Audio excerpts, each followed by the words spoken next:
All right. So Stenhouse left his dancing partner. He went down, chose to go down and blocked it. Whoa!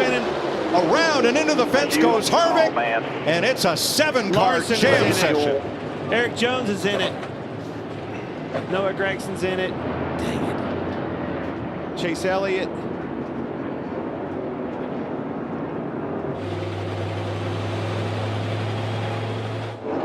Todd Gilliland all torn up and climbing out. Kyle Larson hoping for his first top 5 in the 500. Now Kevin Harvick can't see both sides of that car to assess damage. But I do. Yeah. Left front is way towed in. It's hurt bad.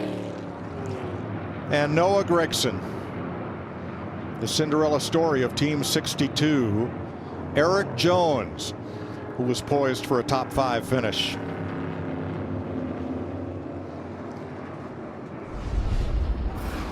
From the Goodyear blimp, Harvick outside of Keselowski there, and Bubba Wallace. Here comes Larson. Oh, jammed up. Larson had a huge run on the outside, and he was trying to slow that momentum down to get to him. But as he got to him, it kind of seemed like Kevin was having, the 17 was backing up to Kevin as well, and it just accordiated. Yeah, the Harvick was having to slow down. Larson's got a huge run here, but watch Kevin try to.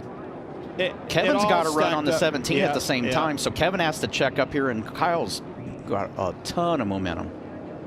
Yeah, you saw Kevin kind of move to the outside, and Larson was trying to tee him up, square him up, so it was a good bump draft, and they both hit at an angle and spun him around. And you could see how the exhaust pipes out of the 5 car. You could see where he lifted. So it wasn't like he just ran in there and plowed through. And 2 cars that shoot through the middle, Kyle Busch and David Reagan in the 15. Here. One more inside, then you're clear low. He moved up to square up to the 17 right at the time as the 5 hit him. It's just a timing thing, accordioned, and away they went. Dang it, took out a lot of good ones there as well.